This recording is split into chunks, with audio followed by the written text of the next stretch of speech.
What's up, everybody? It's your boy George Carmi from the Command and Mike podcast. I'm here joined with Brack from the Arizona Cardinals reporter. He is host of the PHNX podcast. How you doing today, Bo? I'm doing great, man. I'm ready to kick the season off. Yeah, me too, man. I definitely want to. Really happy to talk to you. Thank you for your time. I know time is precious, and obviously both of us have a big week, coming up on Sunday, our first game of the season. And I wanted to have you on to talk about and educate the Washington fan base about the Cardinals. So, first question for you. We have our perceptions in DC about what's going on in Arizona, but what's truly going on over there? What's the storylines? What are the big takeaways from this offseason so far? Yeah, it was just a tremendous kind of failure of the previous regime, from the general manager, even ownership, down through the coaching staff, the players at the end of 2022 going into 2023. And, everybody was pounding the table for a full reset. Man, did they get that? They clean house, even though they had Steve Keim, the previous GM, and Cliff Kingsbury had just signed 5-year extensions. They decided to move off those guys, bring in Monty Ossenfort, previous with the Patriots organization, most recently with the Tennessee Titans. He's their new general manager. And he identifies Philadelphia Eagles defensive coordinator Jonathan Gannon as their head coach. And, you could call it a rocky start, whatever, the butt of a bunch of jokes as far as introductory, video, him and Rondell Moore, boom, boom, boom, explosives and stuff like that. But this guy's got some juice. He's enthusiastic. He seems like he's a student in this game and loves ball. And it's really kind of starting to build a culture, him and Ossenfort, that hasn't been here in the desert, for consistently. And I think that this foundation that they're laying, obviously this is a process and they're at the beginning of it. But, I tend to disagree with, the national perspective of, hey, this is an egregious tank. This is a necessary rebuild. And with that, there's a product of becoming the butt of a bunch of jokes for not having a roster that's going to be up to par, but it's a necessary evil. And I think that they're going about it the right way. They're eating their vegetables right now, and they're taking a lot of flack for it. But I think, in the next couple of years, and in as early as 2024 offseason, when they're loaded with draft capital and with salary cap space, they can kickstart this thing really. And the direction of the organization is at a positive one for the first time in a long time. As far as what the expectations are in 2023, being realistic with them, I think that there aren't a lot of high expectations as far as getting a ton of wins and contending for a playoff spot, but it's getting out there and competing and looking at who's going to be some guys that you move forward with. Yeah, 100%. So, I was looking up some, research before the show. 11 draft picks going into next offseason projected, one from the Texans as well. So, national, projections are top 10 picks, potentially, 2 top 10 picks there.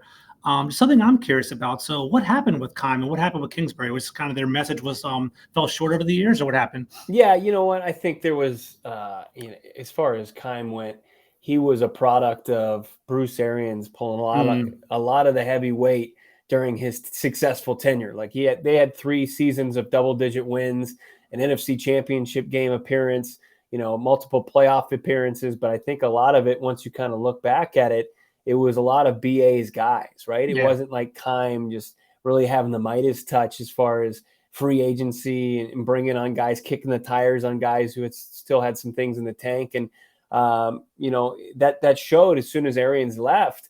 As soon as 2018 hit and they brought in Wilkes, it was a failure of a year. It was one of the worst constructed rosters you could possibly have. They had no contingency plan at the quarterback position beyond Carson Palmer, so they were stuck kind of. They signed Sam Bradford. They drafted Josh Rosen, and the next year it's a completely different quarterback room. They pivot to Kyler Murray, and they bring in Kingsbury along with him. And in Kingsbury, I think where his shortcomings were, Keim had his all over the place, right? Yeah. Out of the front office, and just he was just kind of a mess off the field, outside the walls of the organization, and couldn't draft. And then you've got a guy in Cliff Kingsbury who really had a tough time. He was a failed college coach, 35-40 in the Big 12, fired from his alma mater, falls into a head coaching job. Yeah. No knock against Cliff. I think he worked his ass off, but he also was in over his head and was overmatched. Yeah. And I think accountability, he didn't really instill any of that in this team during the 4 years he was here. But, the first 3 years, he takes this team from 3 wins to 5 wins to 8 wins to 11 wins. And it's okay, there's progress there. But as soon as, true adversity hit this organization and the league kind of adjusted to his scheme, that air raid, he didn't. It kind of showed his true colors, and that he's probably not head coaching material despite some early success. So they move off, and I think you get a guy like Gannon in here, and you ask Cliff a question, he barely gave you an answer. Where I think JG gives you an answer, and he tells you how he arrived to that, and his coaching staff, although relative unknowns, new to the NFL. They're just as impressive as far as their ability to tell you, what they're teaching and what kind of culture they're building. That's awesome. It's very interesting, actually. So, I'd be remiss if I wasn't going to talk about the Cardinals quarterback situation, right? Yeah. So, clearly, Kyler Murray, offensive rookie of the year, had a great first 3 years of the NFL, typically had hot starts to the season, but then he kind of had that fourth year, he hit a wall, right? I think he had a wrist injury, but I think he had COVID during the offseason as well. And then he had I think he had a torn ACL to finish his fourth year. So we're kind of in limbo there. And, I guess, what's the status of Kyler Murray? What's the status of the quarterback situation here? Is he in the long-term projections for the team, or what do you see in there? Yeah, how much time do you have? I mean, this is it's a conversation. Right? Yeah, we're having this conversation on a daily basis on our show, and it's it doesn't lack any intrigue, that's for sure. I think what to answer first, Kyler Murray he was on the rise for the first 3 seasons of his career, offensive rookie of the year, 2-time Pro Bowler. It seemed to take a step in the right direction each and every year. And then that growth stunted at the beginning of last year. And, no DeAndre Hopkins due to a 6-game suspension. And then once Hop was back, Marquise Hollywood Brown was out with a foot injury, and they were never at full strength. But at the same time, I think the league had kind of adjusted, like I said, the Cliff scheme. They adjusted the Kyler and his strengths. Really, at the end of the 2021 season, that game of chess started. And I think he was ill-equipped. Probably by his play callers, but at the same time, there were some bad habits there that they needed to kind of fix. And he didn't have the tools to do that, all of the above. So, and then the injury happened. He has the ACL tear plus the meniscus. So I think that's why we're seeing him start the season on PUP and is at least out the first 4 games of the season. But, he's got a large chip on his shoulder. And it seems like, this new organization is embracing him, a guy that signed a $230.5 million extension as their franchise quarterback. And it's refreshing because you would think that that's just what you do as an organization. That wasn't the case, the previous regime. So Kyler's he's going to have to obviously knock the rust off of the rough season last year, the injury, and then also get up to speed on a new scheme with a new play caller. But I think at the end of the day, he's still equipped with the tools to be successful in this league. And it's really going to be fascinating to see him and how he can kind of develop and mature his game under offensive coordinator Drew Petzing. And of course, at the top with head coach Jonathan Gannon, and how GM Monty Ossenfort could potentially build around him. But, the long-term future of this team, I don't think you can say definitively with anybody. Gotcha. Okay. They're going to be here. So if I anticipate, there was a lot of news recently, like Kyler's not going to play this season. That's ridiculous. That's not the case. They've said. I was curious about that. Is he going to play this year? Okay. They're saying as soon as he's 100% mentally, as soon as he's 100% physically, they're not going to hesitate to put him out there. And that's within, obviously, the calendar of the season. So he'll be out there. And I think with that chip, he's got a lot to prove, but he also has to prove to his organization and also win some football games, because I think with their pick and the Texans pick, if either of those is at 1-1, you have to have the conversation about a quarterback. Just business-wise for the NFL, when you're looking at that, it's like, okay, you'd have to eat some dead cap if they traded him to a quarterback-hungry team. It's a $46 million dead number. But with that, the Cardinals can still get to $80 million in cap space with that big number.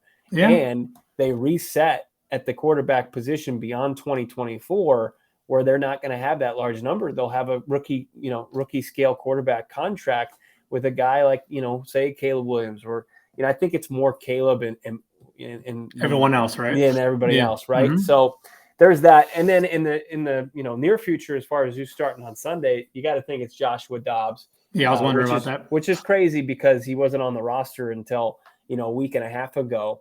They acquired him from the Browns, but there's a history there between offensive coordinator Drew Petzing. He was the quarterback's coach in Cleveland, where Dobbs was to start the season last year. There's familiarity in the front office, Monty Ossenfort, where Dobbs started for Tennessee at the end of last season for 2 games. There's familiarity up above and on the coaching staff. And, I think it just serves him well over a 5th-round rookie in Clayton Tune.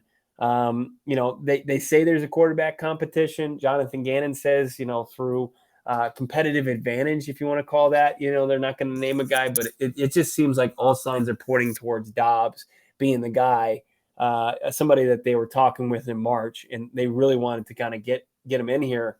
And in a weird way, he just made his way back to the starting role for the Cardinals. So it's going to be Dobbs. Colt McCoy was the guy for about 5 months and then just proved physically he just couldn't play at this level any longer. Got it. You watched him in Washington. The guy didn't have a whole lot to give for arm strength, and he lost arm strength. So it's like it was an uphill climb, and it wasn't going to be pretty. And some people pointed to that and it's like, oh, see, they're tanking. It's like, no, I mean, just McCoy wasn't going to give them an opportunity to be competitive no matter who they were playing. Yeah, that's actually very interesting. So thank you for that context. We definitely were wondering from the Washington perspective, why wasn't Colt McCoy there? But I guess he lost a step there.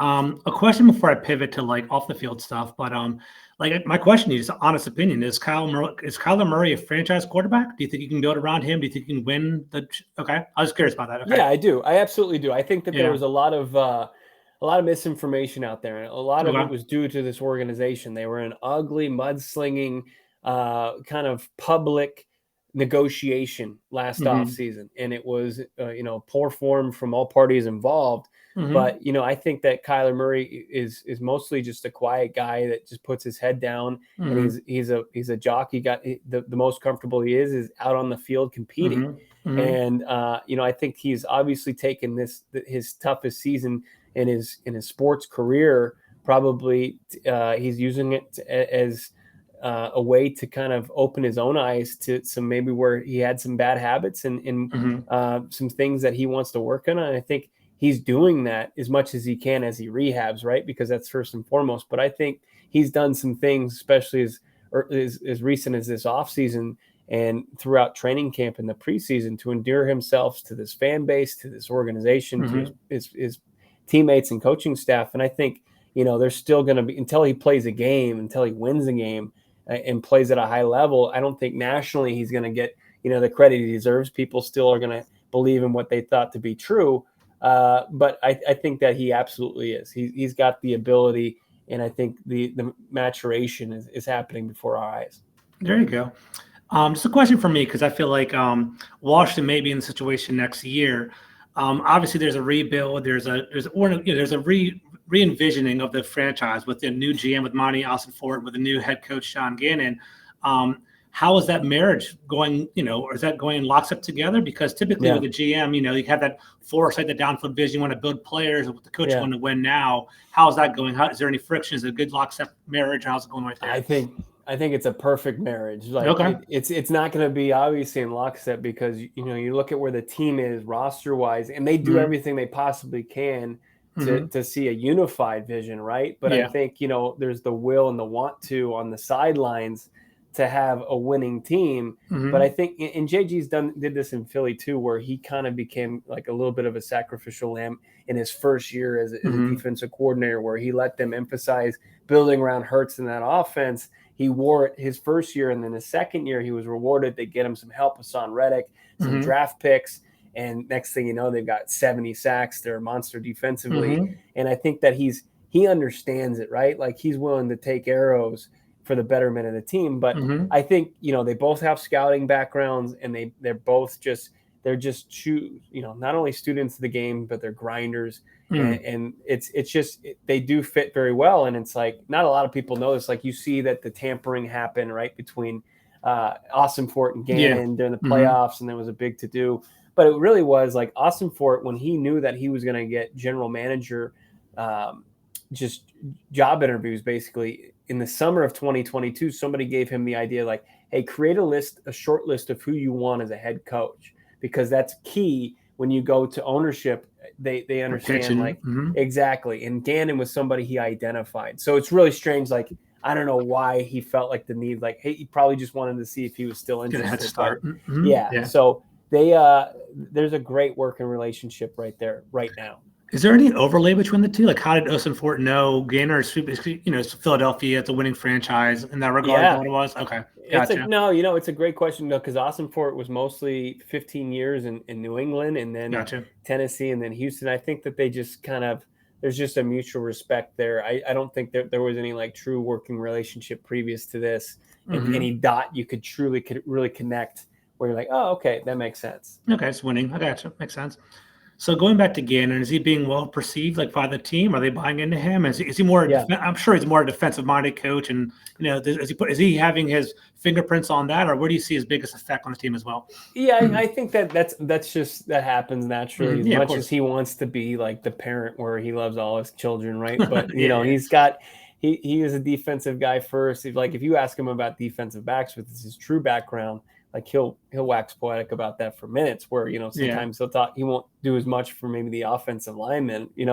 So I think that there is absolute buy-in, and you've seen a couple guys exit already before the season, maybe an Isaiah Simmons that weren't necessarily bought in, Hmm. that they weeded out, right? And rebuilds aren't for like the faint of heart. Like this, Yeah. they're trying to build a culture here, and people who don't have a future here aren't locked in beyond I 2023. was going to ask you about that. Yeah, About Buda Baker and Zach Ertz. right, Yeah. right. Yeah, they need to they want to set the groundwork for that.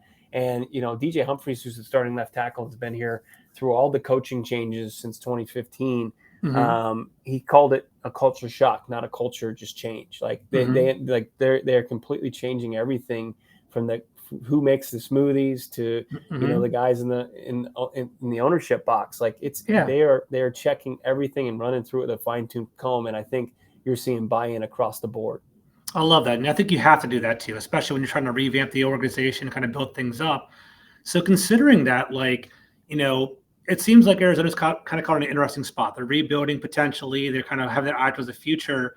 What would be a successful season for Arizona? Are they looking to make the playoffs? Are they looking to win a division? I mean, obviously that's what you want to do, but is that Right. what's the language? What's the perception? Locally, what's going on there?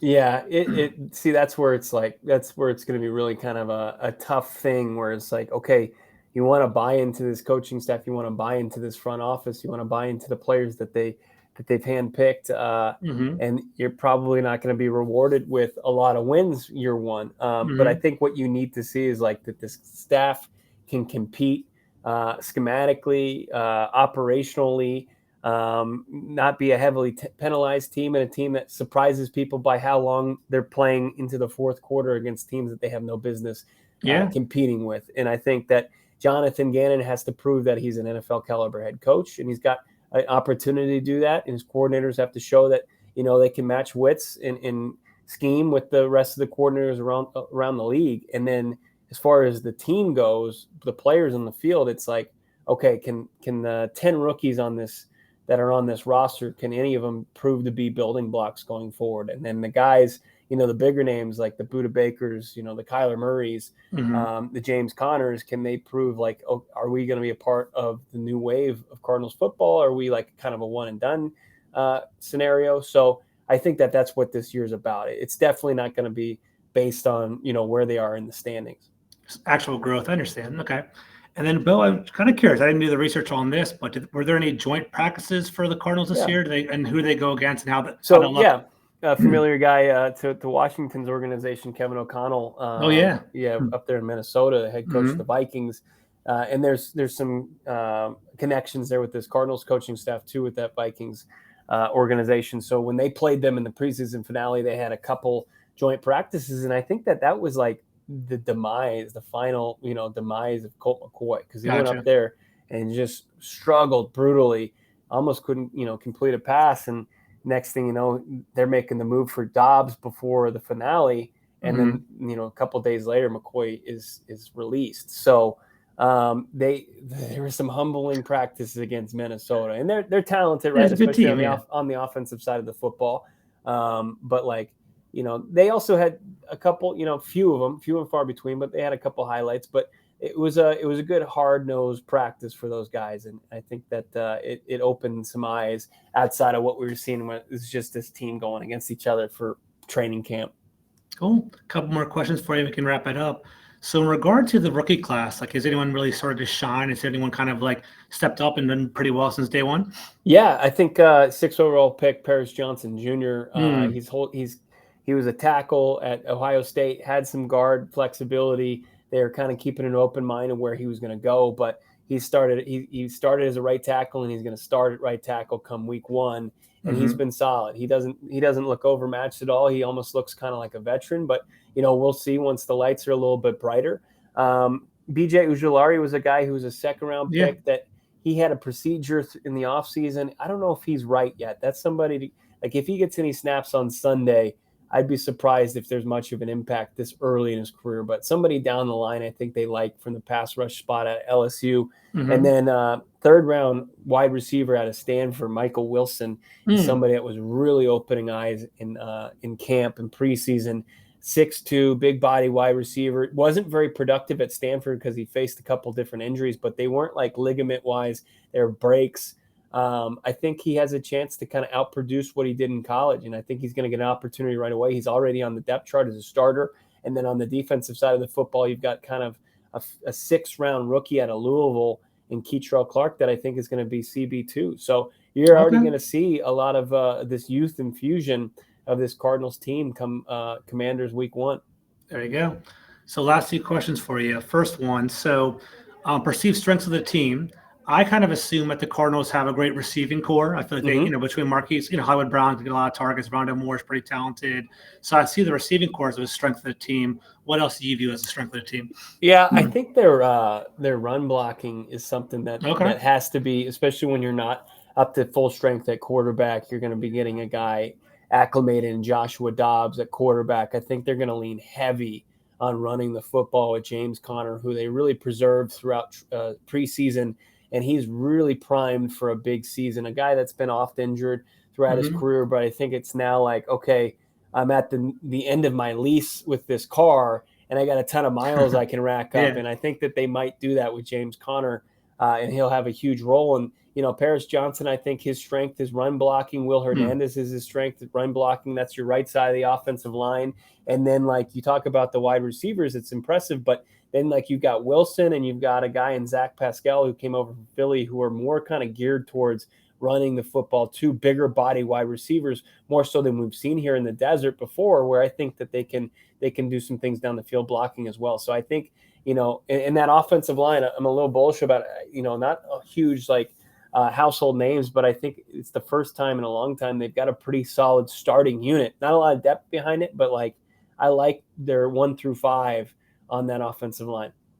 So, okay, interesting. So I guess my last question for you would be, a winning strategy going against Washington. So for my 2-part question. Yeah. So do you think is it perceived as a winnable game? Like around like do you feel like it's going to be competitive? Like do people in Arizona feel like, hey, Washington is susceptible, we could potentially beat them, step one. And then Yeah. step 2, what would be the winning formula? Like in an ideal situation, Arizona could win if this happens. Yeah. What do you see there?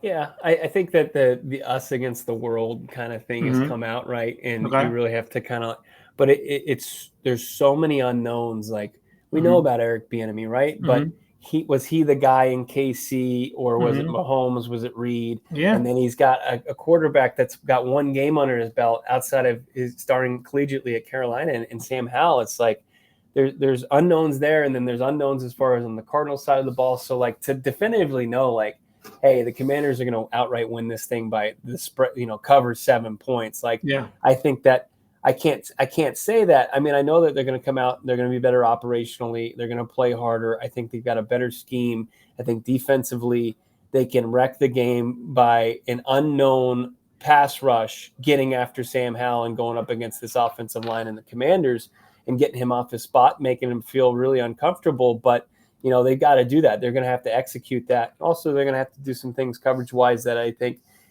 like I said, there's a 6th-round rookie in playing corner for him. So a lot has to go right. A lot of guys, you have to get some unique production out of some unknown places for the Cardinals to say like that I'm going to go out there and predict that. I just don't think that would be ahead of schedule, and that would be Yeah. great. But, Hmm. I think that we've seen a lot of games, you and I, in this league, and realize that Any given sometimes things Sunday. just, yeah, Hmm. sure. But at the same time, we kind of know that things can also go according to plan, and you know, 100%, yeah. and you know, maybe Sam Howell looks as good as he's looked in the preseason and in the finale against Dallas. So, you know, I think that's the key, is really making Sam Howell look how he hasn't looked in his really sample size of games. Yeah. And making him uncomfortable, and it's that's gonna take a Herculean effort from a young coordinator in a defense outside of Budda Baker that's relatively unknown. Gotcha. And I lied. Very last question. Would you argue, I guess, is the offensive strength of the team or the defensive strength of the team for Arizona? What do you think there? I mean, while Kyler's on the shelf, I think it's probably defense. Gotcha. Just because of the head coach's background, I like their young coordinator in Rawlis and Budda Baker, Jalen Thompson are absolute dogs out there. Mm-hmm. They're gonna, I think they're gonna develop that pass rush, no doubt about it. You know, guys that they moved who are off-ball linebackers, and Zaven Collins, he's going to be kind of might be a problem off the edge. And when Bijan Ojulari gets up to speed, I think he's a guy that's going to be a problem as well. So I think that the defense can good. You asked about the offense. I think the offense is one of those things where it's just like, if they can move the chains, if they can kind of get even or win the time of possession battle, and not necessarily cash in on touchdowns, but if they can just kind of hold serve a little bit, and Joshua Dobbs can make a play here and there, and then James Conner can pound the rock, I think that's a solid game. And obviously you can't make too many mistakes. You can't put this defense in a compromising position, but like, that's complimentary football. That's NFL football. You usually win if you do that anyway. 100%. Bo, thanks, man. You've been awesome. I really appreciate your time. Before we sign off, can you tell our listeners where they can find you on social? What are you working on? What products you're doing? Yeah, absolutely. Awesome. Yeah, we're talking about this Cardinals team Monday through Friday, and on Sundays, of course, game days. PHNX Sports, you can subscribe, watch it on YouTube, and of course, we're on all social platforms, Twitter, Instagram, at @PHNX_Cardinals, and at Bo Brack. I'm a DMV native myself, transplant to the Valley of the Sun, and but I still have a lot of love for that area. 100%. Thanks, Bo. I appreciate it. For all the listeners, guys, thank you for dialing in. I appreciate it. It's George Carmi on Command the Mic. You can follow me on YouTube. I'll put all of Bo's credentials underneath our video. It'd be awesome, man. Thanks, Bo. I appreciate it again. Take care. Thanks, man. Peace.